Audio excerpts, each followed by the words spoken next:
안녕하십니까. 암호화폐 정보를 전달해드리는 닥터 비트맨입니다. 즐거웠던 토요일도 슬슬 마무리가 되고 있습니다. 어떻게 주말 잘 보내셨나요? 최근 코로나 바이러스의 확산으로 전 세계 코로나 바이러스 확진자가 9천만 명이 넘는 가운데 미국에서 네 번째 변종 바이러스가 나와 안타까움을 자아내고 있는 상황입니다. 이 중 한 박사의 경우는 평생 코로나 바이러스와 함께 가야 한다 하는 이야기가 나온 절망적인 상황인데요. 백신을 맞은 한 의사의 경우는 16일 뒤에 사망하는 사태까지 나와서 백신의 효과도 의문증이 있는 상태이죠. 과연 앞으로 어떻게 될지 하루빨리 마스크가 없는 세상으로 다시 돌아가고 싶은 마음뿐이네요. 즐거운 토요일 남은 시간도 잘 마무리하시길 바라면서 토요일의 마무리는 과연 어떠한 소식들이 반겨주게 될지 한번 보도록 하겠습니다. 최근 대규모 이체 소식이 자주 나오는 것 같은데 비트코인의 대규모 이체 소식이 오늘도 나왔습니다. 내용 한번 보도록 하겠습니다. 비트코인의 대규모 이체가 발생을 했습니다. 약 1066억 원의 규모인데 익명의 주소에서 코인베이스 주소로 암호화폐 거래소로 이체가 발생을 했다고 합니다. 보통 익명의 주소에서 암호화폐 거래소로의 이체는 중장기 홀딩을 위한 움직임으로 그리 좋지 못한 소식인 것 같은데요. 그럼에도 불구하고 긍정적인 소식들은 계속해서 나오고 있습니다. 현재 중앙정부의 신뢰가 바닥이다며 자국 화폐의 가치가 하락하고 있는 국가들의 경우 암호화폐 시장이 활발하게 확장되고 있는 모습들을 볼 수가 있습니다. 현재 나이지리아에서 비트코인에 대한 관심도가 굉장히 높은 것 같은데 비트코인의 가격과 상관관계가 있는 많은 지표들이 있습니다. 그 중에서도 가장 높은 상관관계를 보이는 지수인 구글 트렌드 지수에서 비트코인의 검색량 세계 1위가 나이지리아라고 합니다. 이에 관한 내용 한번 보도록 하겠습니다. 나이지리아가 구글 비트코인 검색량 세계 1위라고 합니다. 비트코인닷컴이 구글 트렌드 데이터를 인용, 최근 비트코인이 검색 횟수가 가장 많은 국가는 나이지리아라고 전했다고 하는데요. 나이지리아 비트코인 검색 지수는 100으로 2위인 남아공보다 2배 이상 높다고 합니다. 나이지리아 블록체인 기술협회 관계자의 경우는 나이지리아 국민의 중위 연령이 18.4세임을 고려하면 놀랍지 않은 결과다. 그리 놀랍지는 않다 전했다고 하는데요. 현재 자국의 시스템에 신뢰를 잃은 국가들, 남미, 동남아에서 암호화폐 시장이 확장되고 있다는 것은 이미 수년 전부터 이해가는 내용들이 많이 나왔었습니다. 이러한 움직임이 작년 3월 코로나 팬데믹 사태 이후 더욱 가파르게 확대가 된 것 같은데요. 현재 이러한 국가들에서는 암호화폐를 이용한 실질적인 거래뿐 아니라 은행의 역할까지 겸하고 있는 상태이죠. 누군가 했던 말이 생각이 납니다. 암호화폐 시장의 경우는 은행의 서비스를 받지 못하는 이들을 위해 탄생되어진 새로운 산업이다 라는 말이 떠오르는 것 같은데요. 현재 실제적으로 일어나고 있는 움직임이죠. 과연 암호화폐 시장이 이러한 제3세계 국가들에서 어떠한 역할을 하게 되며 더욱 시장이 확장되게 될지 한번 지켜보도록 하겠습니다. 현재 암호화폐 시장의 경우는 큰 폭으로 하락을 했다, 다시 반등을 했다가 추가적으로 하락을 했다 하는 움직임을 보여주고 있죠. 이러한 변동성이 대폭 확장되고 있는 상황인데요. 현재 단기적인 변동성은 확대가 되고 있지만 암호화폐 시장의 펀더멘탈은 여전히 긍정적이다 볼 수 있을 것 같습니다.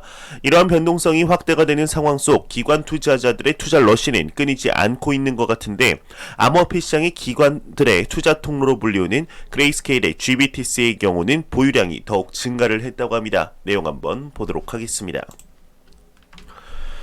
그레이스케일의 GBTC는 비트코인 보유량이 2611BTC가 추가로 증가를 했다고 합니다. 현재 그레이스케일의 비트코인 보유량이 2611개가 증가를 하며 운용 비트코인 개수가 61만 BTC를 돌파했다고 합니다.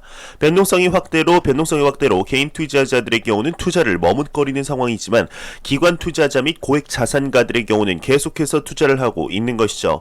앞서 말씀드렸듯이 단기적인 변동성이 확대되었더라도 암호화폐 시장의 장기적인 펀더멘탈은 변화하지 않았기 때문인데요. 절대로 가격의 단기적인 변동성을 무서워하지 마시고 리스크를 즐길 줄 아시는 투자자분들이 되셨으면 좋겠습니다. 최근 비트코인뿐만 아니라 암호화폐 시장의 시가총액 2위의 부대장 코인인 이더리움에 관한 내용들도 많이 나오고 있는 상황이죠. 비탈릭 부테린과 이더리움 재단의 끊임없는 업그레이드로 인해 이더리움에 대한 장기적인 펀더멘탈 또한 굳건한 상황이다 볼 수 있을 것 같은데요. 일각에서는 머지않은 미래 이더리움의 가치가 비트코인을 뛰어넘을 것이다 보는 이들도 있는 상황이죠. 이러한 상황 속 최근 30억 달러 상당의 비트코인이 아니죠. 이더리움을 매수한 고래 주소가 발견이 되었습니다. 이해가는 내용 한번 보도록 하겠습니다. 한 애널리스트는 고래 주소 최근 30억 달러 어치의 이더리움을 매수했다 이렇게 얘기를 하고 있습니다. 고래들이 이더리움을 대량 매수하면서 이더리움의 유동성이 빠르게 되고 있다 코인페이지가 전했다고 하는데요. 암호화폐 애널리스트 라크 데이비스의 경우는 이더리움 고래들의 경우는 며칠 동안 약 30억 달러어치의 이더리움을 매수한 뒤 거래소에서 출금을 했다 이렇게 이야기를 하고 있습니다.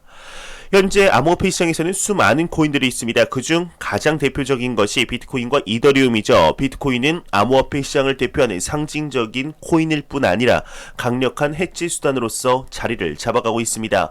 2위의 이더리움의 경우는 비트코인보다 기능적으로 상당히 우수하며 이더리움 블록체인으로 수천 개의 코인이 만들어지며 최근 가장 핫한 키워드인 디파이 시장을 위한 스마트 컨트랙트 기능이 있어 다른 코인들이 디파이 시장 진출을 위해서 이더리움과 함께 가려는 모습들을 볼 수가 있습니다. 개인적인 생각으로 암호화폐 시장에 투자를 한다면 본인 포트폴리오에 비트코인과 이더리움의 비중이 20% 정도는 차지해야 하지 않을까 생각을 하는데요. 비트코인과 이더리움의 경우는 암호화폐 시장 전체를 움직이게 할 수 있을 만한 영향력을 가지고 있죠. 장기적인 펀더멘털의 경우는 두 코인의 경우 정말 굳건하기에 제가 코인 추천은 절대로 안 드리죠. 하지만 비트코인과 이더리움은 암호화폐 투자자분들은 필수적으로 어느 정도 들고 있어야 되지 않을까 하는 생각이 드네요. 현재 2018년부터 암호화폐 시장에 상당한 기대감을 주었던 소식이 있습니다. 아직까지 미 SEC의 경우는 승인을 해주지 않고 있는 ETF 소식인데요. 암호화폐를 포함한 ETF가 승인이 되었다고 합니다. 안타깝게도 미국 소식은 아닌데요. 어떠한 국가에서 이러한 소식이 나온 것인지 한번 보도록 하겠습니다. 홍콩에서 암호화폐를 포함한 ETF가 승인이 되었다고 합니다. 홍콩 증권거래위원회의 경우 최초의 암호화폐를 투자 운용 대상으로 포함한 ETF를 승인했다고 이렇게 소식이 나왔습니다.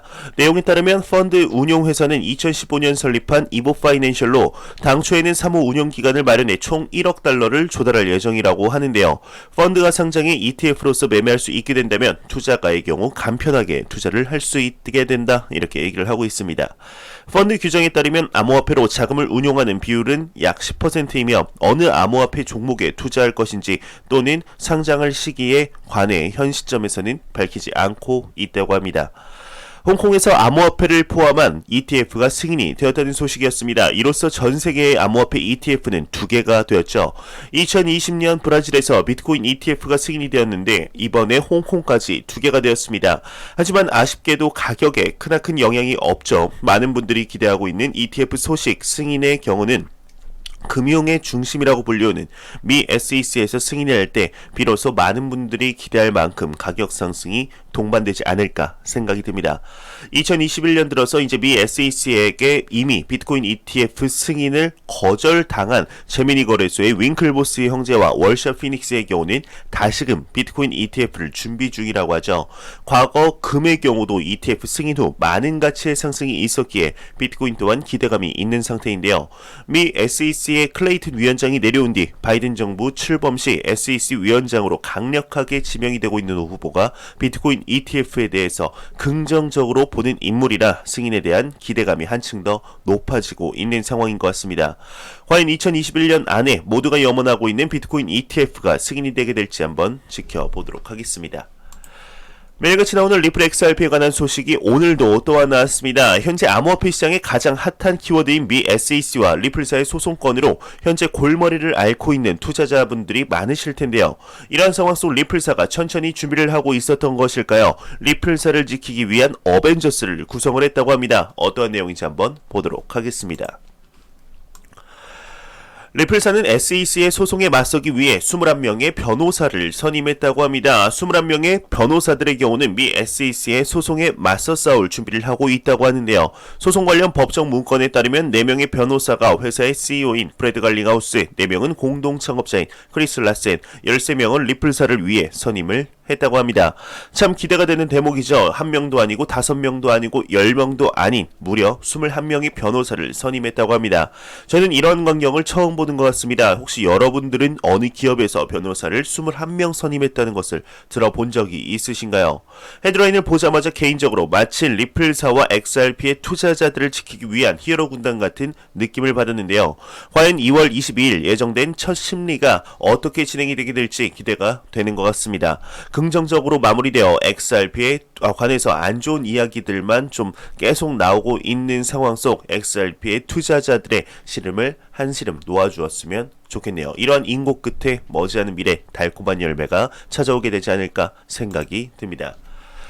안 보고 가면 섭섭하겠죠. 마지막 크립토 공포탐욕 지수입니다. 전날 83포인트 대비 5포인트 상승한 88포인트를 기록을 했다고 하는데 투자 심리가 소폭 개선되며 극단적인 탐욕 단계가 지속이 되고 있습니다. 아마 이제 오늘 같은 경우도 이 가격 하락이 아직은 반영이 되지 않은 것 같은데 80포인트에서 계속 왔다 갔다 하지 않을까 싶습니다. 이런 식으로 가다가 나중에 70에서 왔다 갔다 60에서 왔다 갔다 이러지 않았으면 좋겠네요. 이 지수의 경우는 0이면 공포, 100이면 낙 관을 의미하게 됩니다. 그리고 변동성 25%, 거래량 25%, SNS 언급량, 설문조사 각각 15%씩, 비트코인의 더미넌스, 구글 검색량 각각 10%를 기준으로 크립토 공포탐욕 지수가 산출이 되게 됩니다. 마지막으로 코인 마켓캡에서 가격 한번 보고 마무리하도록 하겠습니다. 메이저 탑10 코인들 전반적으로 한번 살펴보도록 하겠습니다. 시가총액 1위의 비트코인의 경우는 전날 대비 4.98% 하락했지만 그래도 하나로 4,120만원대를 유지하고 있습니다. 이더리움의 경우도 2.62% 하락했지만 하나로 130만원대를 유지하고 있네요. 테더의 경우는 이제 그 환율이죠. 1,100원대 조금 소폭 올랐죠. 전날 대비 한 2원 정도 환율이 오른 것 같네요. 지금 시가총액 4위가 폴카닷의 XRP가 뺏긴 모습입니다. 지금 XRP의 경우는 3.85% 하락했지만 폴카닷의 경우는 3.03% 상승한 모습을 보여주고 있습니다. 비트코인의 더미넌스는 이제 날로 계속 굳건해지고 있는 것 같습니다. 68%, 67.9%라는 암호화폐 시장이 매우 강력한 비트코인의 시가총액 점유율을 볼 수가 있겠습니다. 제가 준비한 소식은 여기까지입니다. 영상이 도움이 되셨다면 구독과 좋아요 그리고 광고 한 편만 처음부터 끝까지 시청해 주시기 바랍니다. 이 채널은 오직 광고 수익으로 운영이 되게 됩니다. 항상 영상 시청해 주시는 시청자분들, 구독자분들 너무나 감사합니다. 저는 다음 영상으로 찾아뵙도록 하겠습니다. 지금까지 닥터 비트맨이었습니다. 감사합니다.